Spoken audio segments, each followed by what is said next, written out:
Magandang morning mga Karakeroy. Sport Everest. Yan. Good morning, sir. Yes, sir. Okay lang? Yan si Oscar. Good morning po. Saan tayo galing, sir? Manila. Manila. Anong problema ng Everest natin? Ano naman, okay naman siya. Kaya kang simple bago yung compressor. Tapos,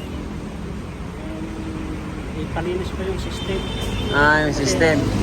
Tapos bago yung radiator, Compressor.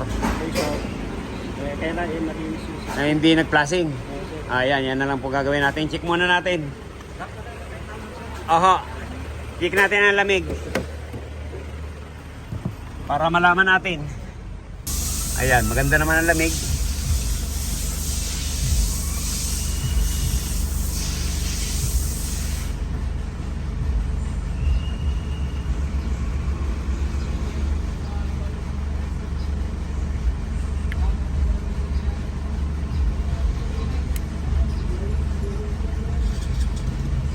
Zero. 30 lang. 225.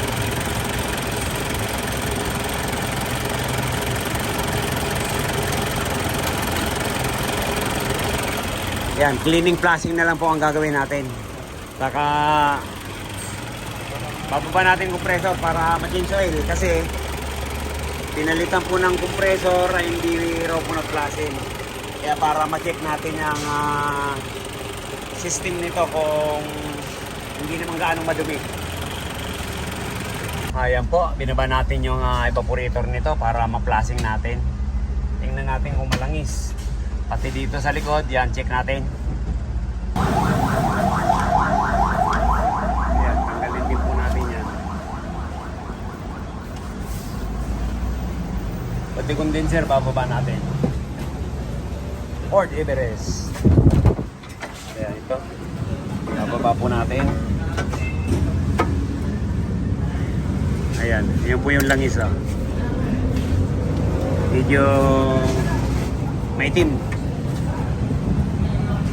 Yari na po. Tanggalin na natin. Yun. Para, ayan, bago pala yung radiator. Titignan na lang natin yan. Pati yung disikant. Ayan, ito po yung compressor. Binaba natin. Check na natin kung may tutulo na langis.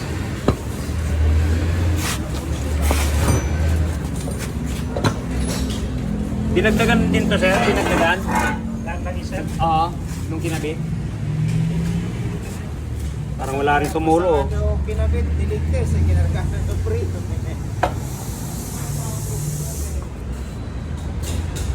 Yan, tiniwari ko po para malaman natin kung Nakawala man yung tatagas.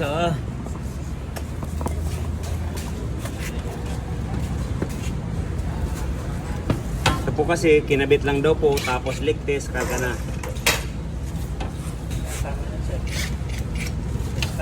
Oo. Yan. Isulit na lang natin yan. Ito kailangan katawag ka, dumasan ka na eh. Yan, check natin. Dalawang plastic yan, may plastic ata eh. Ayun. Yung iba niyan, ginagamitan pa natin ng tornilyo. Aha. Team na siguro yan. Malamang. Kasi yung tinanggal noon yan, sir. Kasi na. Nagpalit din po yan. Malamang nasala na yan. Kasi, Ayun, naku po. Pero, parang sibak din ang compressor, yung mga ganyan. Oh. Ganito po ang epekto pag hindi po tayo nagpa-flashing ng system. Ayan. Kaya umingi na yun, sir, yung compressor mo. Pero maagapan pa natin yan. kaya pa sir. Dapat yan kung na-flashing po yan, mga dito lang yan, mga 1/4 lang ang maitim yan. Halos lahat. Isa lang ba yun, sir? Grabe. Isa lang po to. Kaya nung tiningnan ko yung fittings ng condenser, ayan, black oil. Ayan. Ito po yung sanhi ng medyo umingay na yung compressor. Oo. Ito mo, may team na sila. Aha. Ayan, lilinisin po natin yan. Ayan, ito po yung evaporator sa huli. Ito yung sa unahan. Meron naman po yung condenser. Ayan, pa-flushing tayo.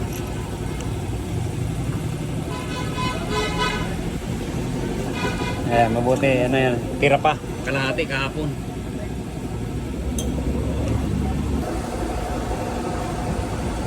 Ayan, unang buga.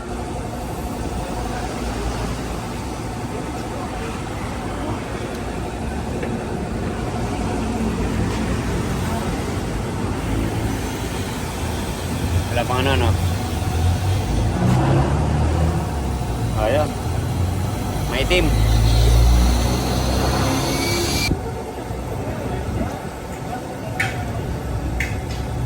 Ayan, unahin po natin itong condenser. Lasing.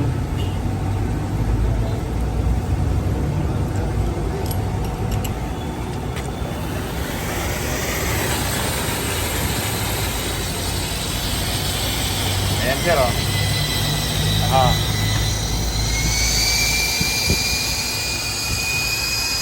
Ayan, palilinawin natin niya.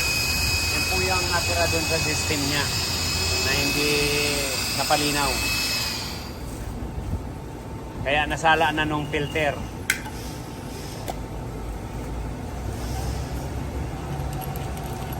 Hindi na puno, ah. Kaya mayroon pa tingin ng klase talaga. Oo.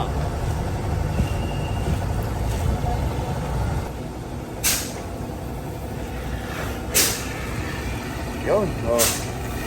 Pangatlo.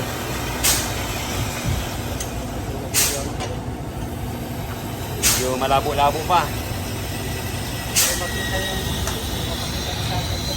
Yung parang hinebra. Ayan. Isang pasada pa.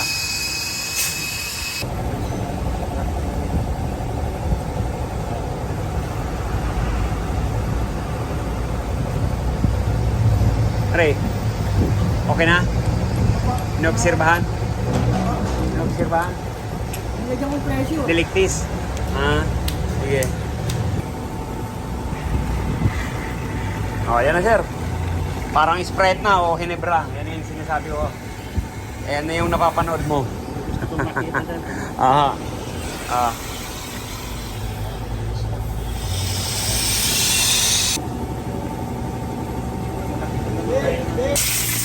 Tutuyin na lang po natin.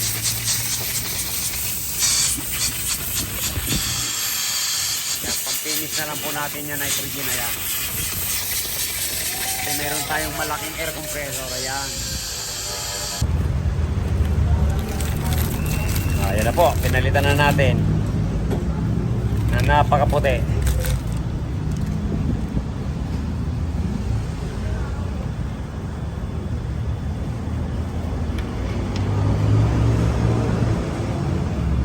Kung sa taob kasi, sir, yun yung parang pinakabaga. Yung DC cant na yun.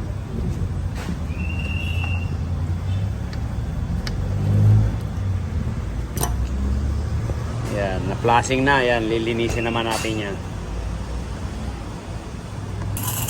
Sige, pabili tayo. Ayan po, ito yung evaporator sa likod. Pangilan to? Pangalawa? Ayan, marumi rin, sir. Ayan yung una. Sige. Ayan po, ito po yung evaporator ng Ford Everest.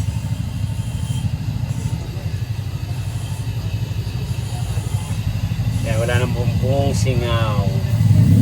Oh. Kasi pag may leak yan, bubula po yan. Para sigurado lang tayo.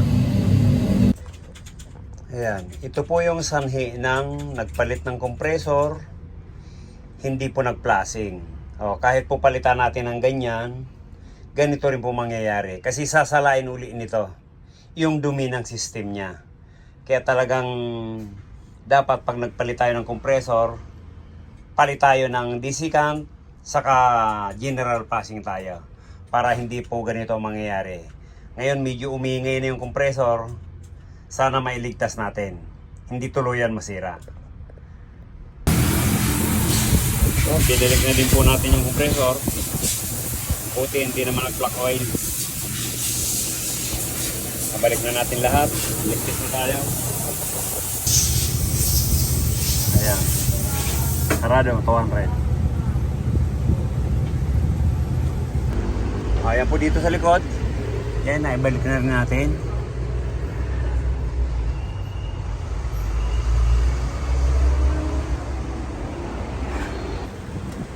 Ito po, naglagay na rin tayo ng auxiliary fan. Laking tulong po ito sa traffic. Kasi kanina nandito lang, umabot ng 250 yung high side. Kailangan mga 200 lang. Kaya nilagyan natin.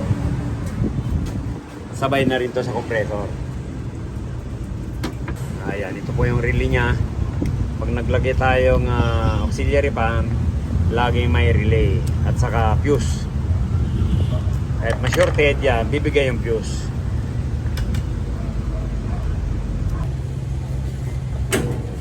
Ayan po. Pinakim na natin. Karga. Yes sir, start niyo po. Start ko ng takip. Aba, okay lang po yan. Start! Yun. Ayan, agad o.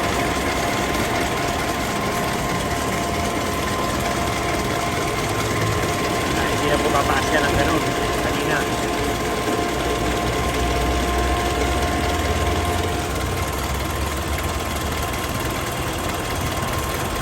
Ayan sir, check natin ang lamig kung ilan.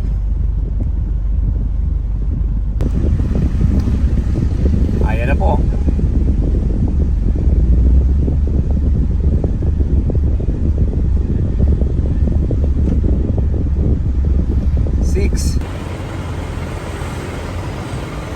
Sir Leto, kumusta po lamig? Oh, grabe sir. Kailangan na. Nasa Alaska na kami. Thank you. Maraming salamat. Bye-bye. Ayan, okay na po. Natapos na. Nagpakabit po ng compressor. Hindi raw po nagpa-flashing. Kaya inulit natin. Okay na, maraming salamat.